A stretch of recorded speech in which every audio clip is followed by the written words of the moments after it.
ത്രിയേക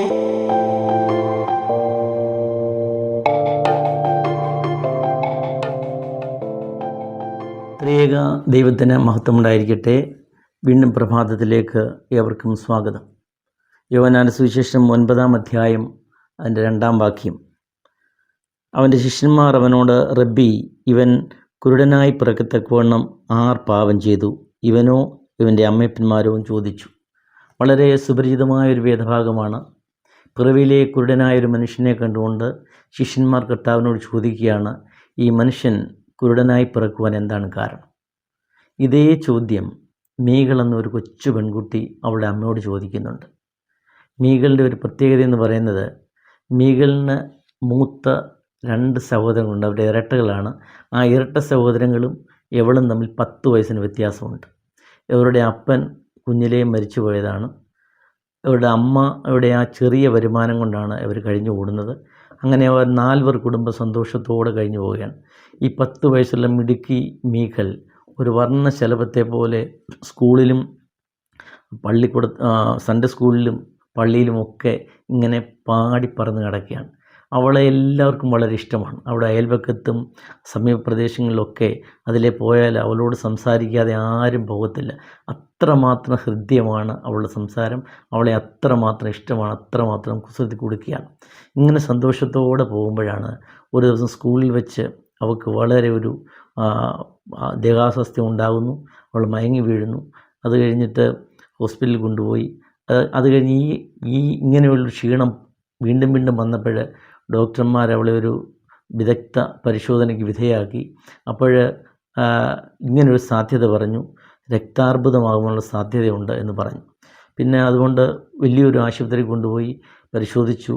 ആ പരിശോധനാഫലം വന്നപ്പോൾ അവൾക്ക് ലിംബോബ്ലാസ്റ്റിക് ലുക്കീമിയ എന്നറിഞ്ഞു. അപ്പം അതിന് അവർക്ക് ഭയങ്കര ബുദ്ധിമുട്ടുണ്ട്, സാമ്പത്തികമായ ബുദ്ധിമുട്ടുണ്ട്. എങ്കിലും ആ ബുദ്ധിമുട്ടിൽ നിന്നുകൊണ്ട് തന്നെ അവർ തീരുമാനിച്ചു, ഈ അമ്മ തീരുമാനിച്ചു, കുഞ്ഞിനെ ചികിത്സിച്ച് ഭേദമാക്കും. അങ്ങനെ ദൈവാശ്രയ ബോധത്തോടെ ഇവർ ചികിത്സിക്കാൻ ആരംഭിച്ചു. അങ്ങനെ ചികിത്സയൊക്കെ ആരംഭിച്ച് കീമോ തുടങ്ങിയപ്പോൾ ഈ കുഞ്ഞിൻ്റെ മുടിയൊക്കെ ഇങ്ങനെ പോയി മൊത്തം മൊട്ടയായി. ഒരു ദിവസം ഇവൾ വീട്ടിലിരുന്ന് കണ്ണാടിയിൽ ഇങ്ങനെ നോക്കിക്കൊണ്ട് ഇങ്ങനെ അമ്മയോട് ചോദിക്കുകയാണ്, അമ്മേ, എനിക്ക് ഈ രോഗം വരുവാൻ എന്താണ് കാരണം? ഞാൻ എന്ത് തെറ്റാണ് ചെയ്തത്? ആ തെറ്റെന്നോട് പറ, ഇനി ഞാൻ ആവർത്തിക്കത്തില്ല, എനിക്ക് സുഖമാകണമെന്ന് പറയാൻ. അപ്പോൾ ഈ അമ്മ ഈ കുഞ്ഞിനോട് പറഞ്ഞു, എൻ്റെ കുഞ്ഞ് ഒരു പാപവും ഒരു തെറ്റും ചെയ്തിട്ടില്ല, ഇത് ദൈവമഹത്വത്തിനായിട്ടാണ്. അപ്പം മീകൾ ചോദിക്കുകയാണ്, എൻ്റെ രോഗം എങ്ങനെയാണ് ദൈവമഹത്വമാകുന്നത്? അപ്പോൾ ഈ അമ്മ പറഞ്ഞു, കുഞ്ഞ് പ്രാർത്ഥിക്കും. ഈ അസുഖമാകുമ്പം ഒന്നുകൂടെ കൂടുതലായിട്ട് കുഞ്ഞ് ദൈവത്തോട് പ്രാർത്ഥിക്കും. പ്രാർത്ഥനയെന്ന് പറയുന്നത് ദൈവത്തോട് സംസാരിക്കുന്നതാണ്, ദൈവവും കുഞ്ഞുമായിട്ട് സംസാരിക്കുന്നതാണ്. അങ്ങനെ സംസാരിക്കുമ്പം ആ ദൈവത്തെക്കുറിച്ച്, വലിയവനായ ദൈവത്തെക്കുറിച്ച്, ദൈവത്തിൻ്റെ ഗുണങ്ങളെക്കുറിച്ച് കുഞ്ഞ് കൂടുതലായിട്ട് അറിയും. അപ്പം ആ ഗുണങ്ങളെക്കുറിച്ച് അറിയുമ്പം കുഞ്ഞ് ദൈവത്തെ മഹത്വപ്പെടുത്തും. അങ്ങനെ ദൈവത്തെ എപ്പോഴും മഹത്വപ്പെടുത്തിക്കൊണ്ടിരിക്കും. ഇവർക്ക് പ്രത്യാശയായി അവൾ പ്രാർത്ഥിച്ചുകൊണ്ടിരുന്നു. അങ്ങനെ പ്രാർത്ഥനയൊക്കെ കഴിഞ്ഞ് ഈ കീമോതെറാപ്പിയൊക്കെ കഴിഞ്ഞ് അവൾ സുഖമായി സ്കൂളിലൊക്കെ വീണ്ടും പോകാൻ തുടങ്ങി. അങ്ങനെ സ്കൂളിലൊക്കെ സന്തോഷമായിട്ട് പോയിക്കൊണ്ടിരിക്കുമ്പം ഒരു ദിവസം വീണ്ടും പെട്ടെന്ന് അവൾ ഛർദ്ദിച്ചു, അസുഖമായി. അവളെ വീണ്ടും ഹോസ്പിറ്റലിൽ കൊണ്ടുപോയി. അസുഖം മൂർച്ഛിച്ചു. അപ്പോൾ ഡോക്ടർമാർ പറഞ്ഞു, ഒരു മജ്ജമാറ്റൽ ശസ്ത്രക്രിയ നടത്തിയാൽ ഒരു പക്ഷേയിൽ അവൾ സൗഖ്യമാവാൻ സാധ്യതയുണ്ടെന്ന് പറഞ്ഞു. ഉടൻ തന്നെ അവർക്ക് ഭയങ്കര സാമ്പത്തികമായ ബുദ്ധിമുട്ടാണ്. അപ്പം അവളുടെ ഇരട്ട സഹോദരങ്ങളിൽ ഒരാൾ മജ്ജ കൊടുക്കാം എന്നായി. അപ്പം എൻ്റെ ഇവരെ സ്നേഹിക്കുന്ന ഒരു സുമനസ്സു അതിൻ്റെ സാമ്പത്തിക ഭാരം വഹിക്കാമെന്നായി. അങ്ങനെ ശസ്ത്രക്രിയയ്ക്കുള്ള ഡേറ്റ് ഫിക്സ് ചെയ്തു. ആ ശസ്ത്രക്രിയ നടക്കുന്നതിൻ്റെ തൊട്ട് മുമ്പുള്ള ദിവസം ഈ മീകൾ അമ്മയോട് പറഞ്ഞു, എനിക്ക് വികാരിയച്ഛനെ കാണണം. അപ്പോൾ വികാരിയച്ഛൻ എപ്പോഴും വിളിച്ച് ഈ രോഗവിവരമൊക്കെ തിരക്കിക്കൊണ്ടിരിക്കുന്നതാണ്. പള്ളിയിലൊക്കെ വളരെ ആക്റ്റീവായിരുന്നു അവൾ. അപ്പം അങ്ങനെ ഇരിക്കുമ്പം അമ്മ പറഞ്ഞു, മകളെ, 19 കിലോമീറ്റർ ദൂരെയാണ് അച്ഛൻ, അവിടുന്ന് അച്ഛനെ ബുദ്ധിമുട്ടിക്കണോ? അപ്പം ഇവിടെ അടുത്തുള്ളൊരു അച്ഛനെ വിളിച്ച് മോൾ കണ്ടാൽ പോരെ, ആ അച്ഛൻ പ്രാർത്ഥിച്ചാൽ പോരെ? അവൾക്ക് നിർബന്ധം എൻ്റെ പള്ളിയിലെ അച്ഛനെ തന്നെ കാണണം. ഒടുവിൽ അച്ഛനെ ഈ ആഗ്രഹം അറിയിച്ചു. അച്ഛന് കിലോമീറ്ററുകൾ താണ്ടി ഇവിടെ വന്നു കഴിഞ്ഞപ്പോൾ ആ വാർഡിലേക്ക് ആരെയും കയറ്റിവിടത്തില്ല. ഇപ്പോൾ ഡോക്ടർമാരുടെ നിർദ്ദേശപ്രകാരം ഈ കുഞ്ഞിനെ ഒക്കത്ത് വെച്ചുകൊണ്ട് ഈ അമ്മ വെളിയിൽ വന്നു. ഈ അച്ഛനെ കണ്ടപ്പം കുഞ്ഞിന് ഒത്തിരി സന്തോഷമായി കഴിഞ്ഞ് അച്ഛന് കുശലങ്ങളൊക്കെ അന്വേഷിച്ചു. അത് കഴിഞ്ഞിട്ട് ഈ മോള് തന്നെ പറഞ്ഞു മതി അച്ഛാ എന്ന് പറഞ്ഞു. അത് കഴിഞ്ഞ് അച്ഛൻ കുഞ്ഞിൻ്റെ തലയ്ക്ക് പിടിച്ച് പ്രാർത്ഥിച്ചു, ബിസ്മോദ ചൊല്ലി. അത് കഴിഞ്ഞ് അച്ഛൻ ഇറങ്ങി. അച്ഛൻ വീടിനോട് എടുക്കാറായപ്പം ഒരു ഫോൺ കോൾ. ആ ഫോൺ കോള് ഈ മീഗളിൻ്റെ ഈ സഹോദരനായിരുന്നു. അച്ഛാ മീഗൾ പോയി എന്ന് പറഞ്ഞു. ആ കുഞ്ഞ് ശസ്ത്രക്രിയയ്ക്ക് നിൽക്കാതെ ആ കുഞ്ഞ് അന്ത്യശ്വാസം വലിച്ചു ഈ ലോകം കടന്നുപോയി. അത് കഴിഞ്ഞ് 2 ദിവസം കഴിഞ്ഞ് സംസ്കാരമാണ്. സംസ്കാര സമയത്ത് ഈ അച്ഛൻ വികാരനിർഭരനായി അച്ഛൻ പറയുകയാണ്, ആ ചരമപ്രസംഗത്തിൻ്റെ അവസാനം അച്ഛൻ പറഞ്ഞത് ഇങ്ങനെയാണ്: ദൈവത്തിനൊരു കൊച്ചു മാലാഖ ഈ ഭൂമിയിൽ നിന്നും ആവശ്യമുണ്ടായിരുന്നു. ദൈവം ഒരുപാട് പരതി. അങ്ങനെ ആ മീഗൾ എന്ന കൊച്ചു മാലാഖയെ കണ്ടു. ദൈവത്തിന് ഇഷ്ടപ്പെട്ടു, ദൈവം കൊണ്ടുപോയി എന്ന് പറഞ്ഞു. സംസ്കാരമെല്ലാം കഴിഞ്ഞ് വളരെ മുഖമായ അന്തരീക്ഷം. വീട്ടിൽ ഈ കുഞ്ഞിൻ്റെ ആങ്ങളമാർക്കും അമ്മയ്ക്കും ഒക്കെ വളരെ വിഷമമാണ്. 2-3 ദിവസമൊക്കെ ഇങ്ങനെ ദുഃഖിച്ചും പ്രയാസപ്പെട്ടൊക്കെ കഴിഞ്ഞ് ഒരു ദിവസം ഇവളുടെ മുറിയിൽ കയറി അമ്മ ഈ മുറിയൊക്കെ ഈ പുസ്തകങ്ങളൊക്കെ അടുക്കി വെക്കാൻ നേരം അതിൻ്റെ അകത്തുനിന്നൊരു പേപ്പർ കഷ്ണം താഴെ വീണു. അമ്മയെ തുറന്നു നോക്കിയപ്പോൾ ഈ അമ്മയ്ക്ക് ഈ മീഗൾ എഴുതിയ കത്താണ്.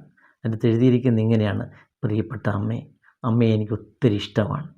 അമ്മയാണ് എനിക്ക് ദൈവത്തെ കാണിച്ചു തന്നത്. അമ്മയിലൂടെയാണ് ഞാൻ ദൈവത്തെ കണ്ടത്. അമ്മ ഞാൻ ഉറങ്ങുമ്പോൾ, ഞാൻ ഉറക്കം നടിച്ച് കിടക്കുമ്പോൾ അമ്മ പ്രാർത്ഥിക്കുന്ന ഞാൻ കേട്ടിട്ടുണ്ട്. എനിക്ക് വേണ്ടി അമ്മ ഉറക്കളിച്ചെന്ന് പ്രാർത്ഥിക്കുമ്പോൾ ഞാനും ഉറക്കം നടിച്ച് കിടന്ന് മനസ്സിൽ പ്രാർത്ഥിക്കുകയായിരുന്നു. എനിക്ക് വേണ്ടി അമ്മ ഒരുപാട് പ്രാർത്ഥിച്ചു. എനിക്ക് അമ്മയെ ഒത്തിരി ഇഷ്ടമാണ്. എൻ്റെ അച്ചാച്ചന്മാരോടും എൻ്റെ അമ്മയോടും കാണാത്ത ഈ ലോകത്തിരുന്നുകൊണ്ട് ഞാൻ അമ്മയോട് എപ്പോഴും സംസാരിച്ചുകൊണ്ടിരിക്കും. നമ്മൾ വീണ്ടും കാണും എന്ന്. അമ്മയെ എനിക്ക് ഒത്തിരി അമ്മ വിഷമപ്പെടരുത്, അമ്മ സങ്കടപ്പെടരുത്, അമ്മ ഭയപ്പെടരുത് എന്ന് പറഞ്ഞിട്ടാണ് കത്ത് നിർത്തുന്നത്. പ്രിയമുള്ളവരെ, ഈ മീഗളിൻ്റെ കത്ത് നമ്മളോട് ഒരുപാട് സന്ദേശങ്ങൾ പറയുന്നുണ്ട്. ഒന്ന്, പ്രത്യാശയോടെ ജീവിക്കുവാനുള്ള ഒരു ആഹ്വാനമാണ്. രണ്ടാമത് അവിടെ പറയുന്നത്, ഇന്നത്തെ കാലത്ത് മാതാപിതാക്കൾക്ക് നമ്മുടെ കുഞ്ഞുങ്ങളെ, പ്രത്യേകിച്ച് പെൺമക്കളെ, സുരക്ഷിത ബോധത്തോടെ വളരെ പ്രത്യാശയോടെ ജീവിപ്പിക്കാൻ, ആത്മവിശ്വാസത്തോടെ പ്രാർത്ഥനയൊക്കെ പഠിപ്പിച്ച് എങ്ങനെ ആത്മവിശ്വാസത്തോടെ ജീവിപ്പിക്കുവാൻ കഴിയുമെന്നുള്ളതാണ്. അതുപോലെ തന്നെ രണ്ടാമത് അവിടെ പറയുന്ന ഒരു കാര്യമെന്ന് പറയുന്നത്, ഈ ക്യാൻസർ പോലെയുള്ള മാരകമായ അസുഖങ്ങൾ ഇന്ന് സർവ്വസാധാരണമാണ്. ഈ അസുഖങ്ങളൊക്കെ വരുമ്പം പതറാതെ ഈ മീഗളിനെ അമ്മ അവിടെ വെച്ചു, അല്ല മീഗൾ ചെയ്തതുപോലെ ആ രോഗം നമ്മളെ കീഴടക്കാതെ ആ രോഗത്തെ നമ്മൾ കീഴടക്കുവാൻ കഴിയണം. അതിന് ഏറ്റവും വലിയ ഇതെന്ന് പറയുന്നത് പ്രാർത്ഥനയാണ്, ദൈവത്തോടുള്ള ബന്ധമാണ്. ആ പ്രത്യാശയോട് ജീവിക്കണം എന്നുള്ളതാണ്. ദൈവത്തോട് ചേർന്ന് നിന്നുകൊണ്ട് പ്രത്യാശയോട് ജീവിക്കുമ്പോൾ ആ രോഗം നമ്മളെ കീഴടക്കാതെ നമ്മൾ ആ രോഗത്തെ കീഴടക്കും. മൂന്നാമത് അവിടെ പറയുന്നത്,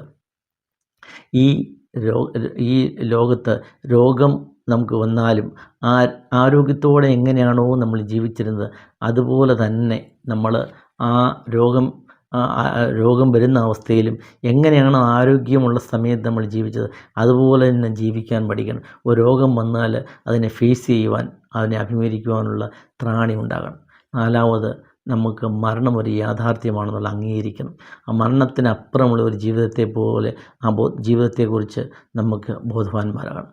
പ്രിയമുള്ളവരെ, ഇവിടെ ഈ മീഗൾ നമ്മളോട് ചോദിക്കുകയാണ്, ഈ രോഗം വന്നത് എന്തുകൊണ്ടാണ്? അവൾ പറയുകയാണ്, ദൈവത്തെ മഹത്വപ്പെടുത്തുവാനായിട്ട്. നമുക്കും ദൈവത്തെ മഹത്വപ്പെടുത്താം. അതിന് ദൈവത്തിൻ്റെ പരിശുദ്ധാത്മ സഹായിക്കട്ടെ എന്ന് പ്രാർത്ഥിക്കുന്നു. രോഗങ്ങളും പ്രയാസങ്ങളും ഒക്കെ വരുമ്പോൾ അത് ദൈവമഹത്വത്തിനായിട്ടാണ് എന്നുള്ള കാഴ്ചപ്പാടോടെ ദൈവീയമായ അനുഭവത്തിൽ പ്രത്യാശയോടെ ജീവിക്കാൻ നമുക്ക് കഴിയട്ടെ. അതിന് ദൈവത്തിൻ്റെ പരിശുദ്ധാത്മ സഹായിക്കട്ടെ എന്ന് പ്രാർത്ഥിക്കുന്നു. ദൈവം നമ്മെ സമൃദ്ധമായി അനുഗ്രഹിക്കട്ടെ.